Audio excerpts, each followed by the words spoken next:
Ada kakek-kakek makan semangka, nenek-nenek ngajakin main mata. Pagi-pagi yuk semua warga Indonesia rame-rame kita dukung timnas Indonesia. Garuda di dadaku, Garuda kebanggaanku. Ku yakin hari ini pasti menang. Timnas Day. Yes, mantap. Oke, welcome back di Morning Zone barengan Fadli Sungkara dan tentunya bisa didengarkan dan juga bisa disaksikan di okezone.com dan juga live YouTube di MNC 3 FM dan juga Okezone di pagi hari ini edisi Jumat 15 November 2024 di edisi Jumat Barokah dan juga kita akan dukung timnas, makanya kita sudah berseragam timnas menggunakan jersey. Ada Om Andri dan juga Om Bur di pagi hari ini. Kita timnas banget anaknya nih ya pagi ini ya. Anak timnas banget. Anak timnas banget. Harus semangat. Harus. Ini home latihan ini ya? Nggak tahu nih Om. Saya beli aja kayaknya kiper nih Om. Jersey kiper kayaknya nih. Bukan ini untuk ini katanya kalau pulang kampung. Apa tuh? Gue lagi nungguin. Bapak tahu taruna ini Akpol. Iya, kalau pulang kampung kan nggak boleh pakai baju biasa. Iya. Nah pemain timnas juga kalau pulang gitu kampung ya? harus pakai baju timnas ya. Nggak boleh pakai baju bebas Pak. Sama anak STPDN tuh ya.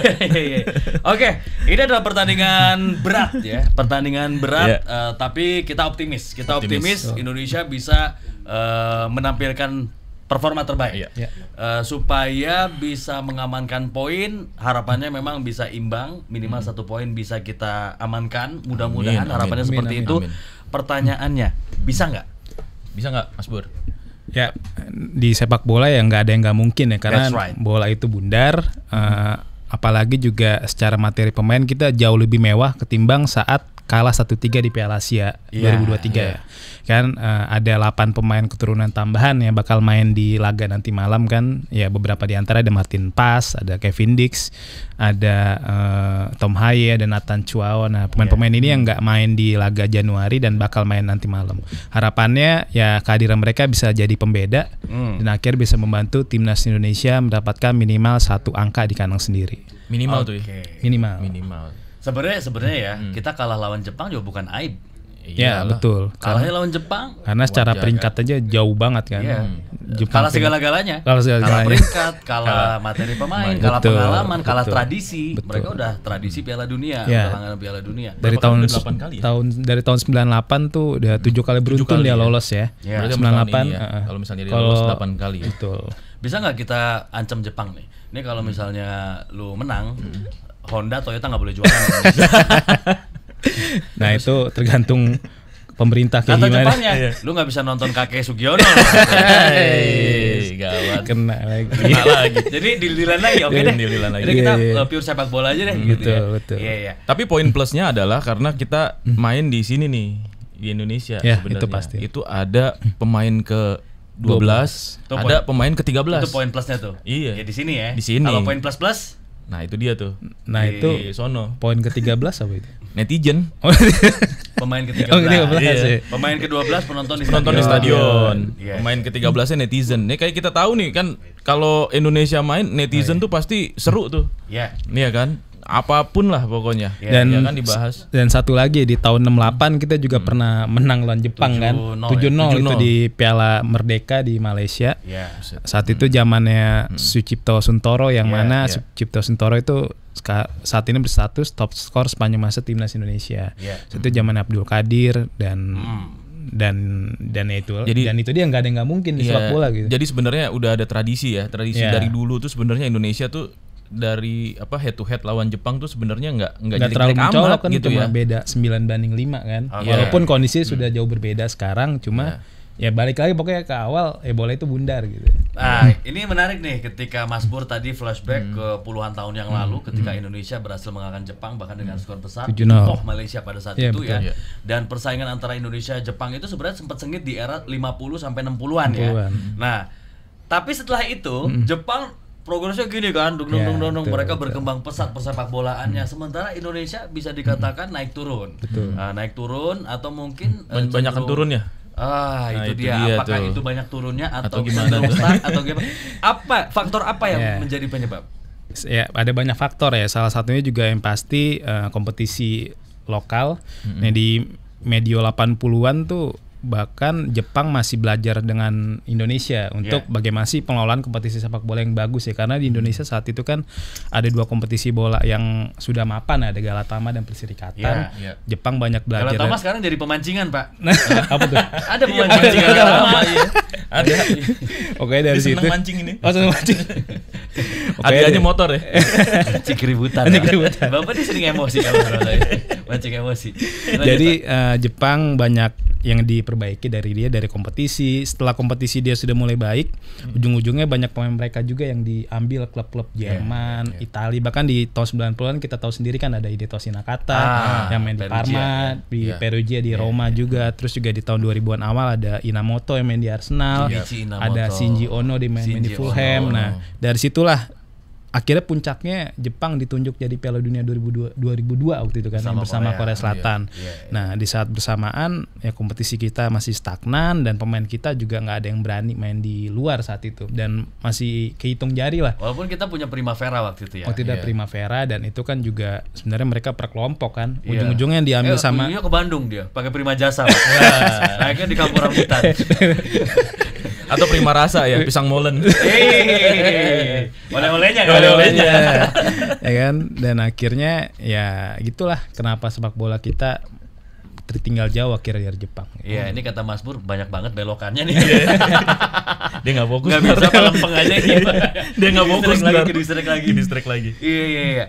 Tapi kita juga sempat ngelawan kan, lihat dari 10 pertemuan terakhir at least kita bisa menang sekali lah dan hasil imbang sekali, memang sisanya 8 kali kita kalah. Ya makanya dari situlah kita melihat walaupun agak sulit tapi paling nggak ada peluang lah buat paling nggak kita mendapatkan nilai 1 ya di SUGBK nanti. Sintayong juga kan pasti sudah punya beberapa formasi kan atau beberapa strategi untuk meredam serangan Jepang ya. Karena melihat situasi sekarang nih di kondisi klasemen sementara grup C sangat ketat persaingan ya kan. Iya, setelah hasil imbang antara Saudi dan Australia dan Cina menang lawan Bahrain. Cina rame nih persaingannya. Rame banget kan persaingannya. Jadi hidup persaingannya. Jadi hidup. Jadi kalau amit-amit kita pun sekalipun kalah sama Jepang sebenarnya peluang lolos masih ada. Cuma ya harapannya ya bisa mendapatkan minimal 1 angka itu. Iya, benar. Nah, sebelum ke taktik atau strategi ya, kita lihat dulu bagaimana kekuatan masing-masing saat ini. Indonesia dengan skuad yang dimiliki sekarang tentu sudah berubah. Dari value atau transfer market, nilai market pasar ya. Kemudian kita memiliki pemain-pemain yang banyak bermain di Eropa. Meskipun Jepang lebih gila lagi. Mereka 85% skuad yang sekarang itu semuanya main di Eropa. Hanya 4 aja yang main di kompetisi domestik ya. Nah, di J-League ya. Seperti apa melihat kekuatan dari masing-masing tim? Nah, itu dia, kalau dari harga transfer market atau harga pasaran kan bedanya sampai 10 kali lipat nih ya. Jepang harga pasarannya 5 triliun. Sedangkan Indonesia 500 miliar. Dan itu udah terlihat sudah ada jurang perbedaan ya kualitas. Bahkan harga Takefusa Kubo tuh yang winger Real Sociedad sendiri aja sudah ngalahin harga pasar dari timnas Indonesia. Satu tim. Kubo sendiri kan harga pasarannya sekitar 50 juta euro, sedangkan Indonesia masih di kisaran berapa ya, 30 sampai 40 gitu.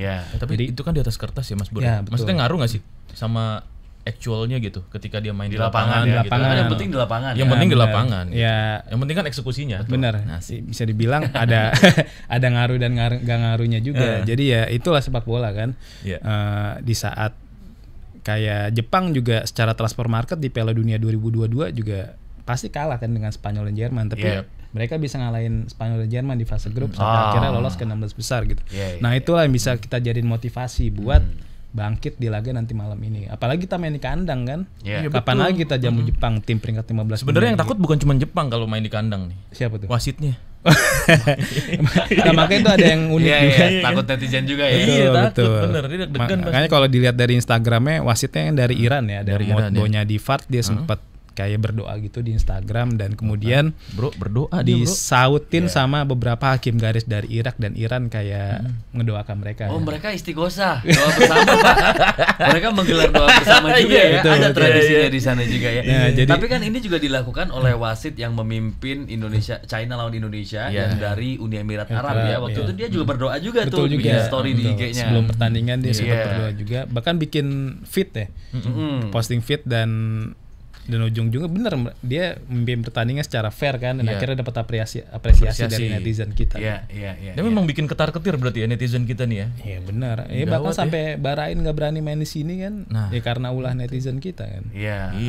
Ya ditambah mungkin juga mereka akal-akalan juga sih, lumayan kan memanfaatkan ada celah nih. Jadi kambing hitam kan. Netizen kita diserang nih Pak. Mereka playing victim dong. Jangan main di Indonesia deh, jangan main di GBK gitu. Mainnya di Kepulauan Fiji misalnya gitu kan. Apa di Trinidad Tobago. Nah, itu dia. Ntar gue bilang lagi Pantai Gading. Nah, kita punya tambahan amunisi ya. Ada Kevin Dix yang betul. Kemarin kita bahas, kayaknya belum bisa nih. Karena baru mau baca sumpah nih kan. Ternyata udah bisa main. Tapi di sisi lain kita juga kehilangan Miss Hilgers. Nah, seperti apa sekarang gambaran kekuatan Indonesia? Ya, sekarang yang pasti posisi Miss Hilgers itu ya digantikan Kevin Dix ya. Karena secara dalam pola 3-4-3 racikan Sintayong nih posisi sama ya. Posisi sama mereka. Sebenarnya Kevin Dix bisa main di berbagai posisi dari back tengah, wing back kanan dan juga winger kanan. Cuma dalam melihat kondisi sekarang kalau lawannya Jepang nih yang mana kita bisa fokus bertahan ya, Kevin Dix jadi pilihan tepat buat gantiin Miss Hilgers gitu. Emang masuk kayak Kevin Dix nih cukup mengejutkan ya karena sebelumnya Exco PSSI Arya Sunilingga bilang kalau Kevin Dix tuh mungkin baru tersedia di bulan Maret. Nah, cuma ternyata di minggu depannya tiba-tiba dia sudah dirapatkan di DPR. 3 hari kemudian ngambil sumpah dan luar biasanya itu langsung main. PSSI dan berkat bantuan dari Kementerian Hukum juga jadi cepet banget prosesnya langsung kelar 1 hari dan satu lagi FIFA juga FIFA dan KNVB begitu kooperatif ya untuk perpindahan alih federasi Kevin Dix dari KNVB ke PSSI. KNVB ini kayaknya fully support ya sama timnas Indonesia kan, mereka kan udah punya MOU juga kan jadi kerjasama jadi KNVB pasti bakal bantu apa yang dibutuhkan oleh PSSI gitu. Dan Pak Erik kan udah ketemu juga sama Sekjen ya. Sekjen KNVB di sana kan. Oke, kita support katanya apapun yang dibutuhkan oleh Indonesia ya. Karena Indonesia juga sekarang punya komitmen yang luar biasa. Pak Erik punya keseriusan luar biasa untuk membenahi dan ini diakui oleh banyak negara.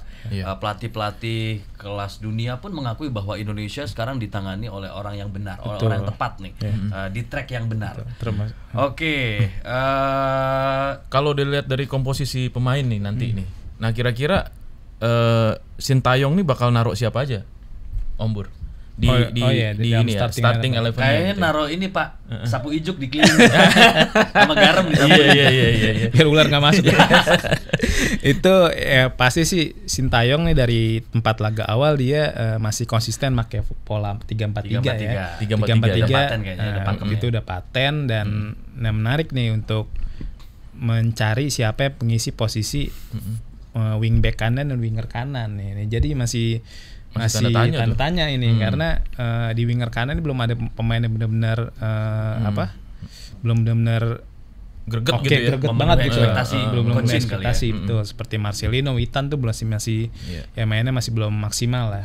Nah bisa jadi juga Sintayong bisa mainin Eliano Reinders nih di posisi ini karena kan posisi aslinya di musim lalu dia juga lebih sering main di winger gitu. Jadi kenapa enggak Sintayong untuk mainin Eliano Reinders di posisi winger kanan. Nah untuk wingback kanan ini Sandy Walsh ini masih dapat pesaing ketat nih dari Jakob Sayuri karena Jakob Sayuri ini kan setelah beberapa bulan nggak dipanggil timnas akhirnya balik lagi ke timnas dan ini bisa menunjukkan atau jadi momentum dia untuk kembali jadi andalan Sintayong gitu.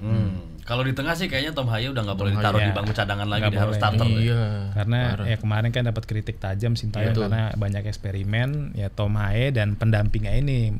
Yang siapa menarik kira-kira nih pendampingnya? Bisa seiring absennya Ivar ya bisa Nathan, bisa juga Ivar kayaknya nggak terlalu fit ya. Akumulasi kartu. Akumulasi kartu. Ya, Ivar akumulasi kartu dan baru bisa main nanti di laga lawan Arab. Ivar adalah maut, Pak. Iya, Ipar. Betul. Adegan yang mana? Wah. Dia mah apal adegannya bukan apal ceritanya, Om. Iya. Emang di mana aja sih? Iya, makanya. Di menit keberapa sih emang? Parah ya. Parah. Yang pulang dari kampus itu ya? Kayaknya.